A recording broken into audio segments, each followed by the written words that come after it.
زندگی کا کوئی بھی شعبہ کیوں نہ ہو، ہر شعبے کے اندر، ہر کام کے اندر یہ ایک بات ضروری ہے کہ انسان کو کبھی آسانی ہوتی ہے تو کبھی انسان کو مشکلات کا سامنا کرنا پڑتا ہے۔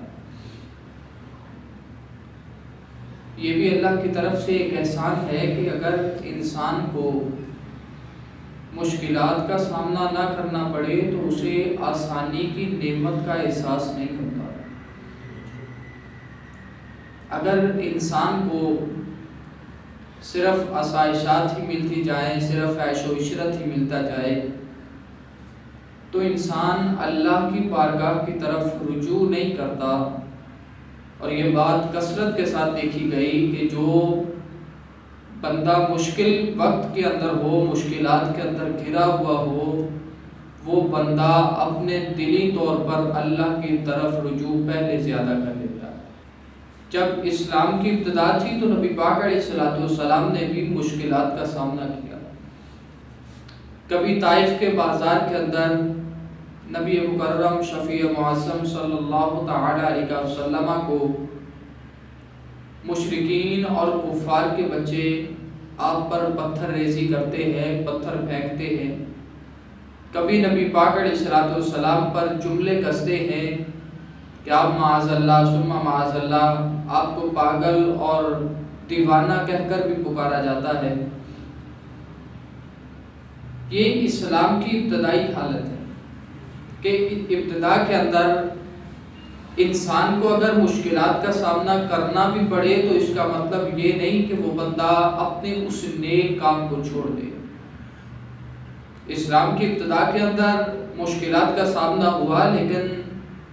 جس طرح سے اسلام پوری دنیا کے اندر پھیلا ہے، اللہ تعالیٰ نے نبی مکرم شفیع معظم صلی اللہ تعالی علیہ وسلم کو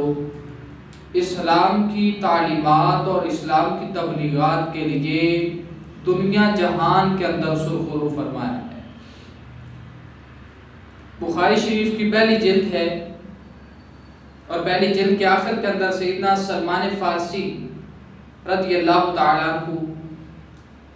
آپ کے متعلق حدیث مبارکہ موجود ہے کہ سیدنا سلمان فارسی رضی اللہ تعالیٰ عنہ نبی کریم علیہ السلام کی بارگاہ کے اندر آنے سے پہلے 10 آقاؤں کے پاس بکتے ہوئے حضور کی بارگاہ کے اندر آیا۔ یعنی پہلے ایک آقا نے خریدا، پھر اس نے وہ آگے دوسرے آقا کو بیچ دیا، اس نے آگے تیسرے کو بیچ دیا۔ چلتے چلتے سیدنا سلمان فارسی رضی اللہ تعالیٰ عنہ 10 دروں سے ہو کر در مصطفیٰ پہ پہنچے،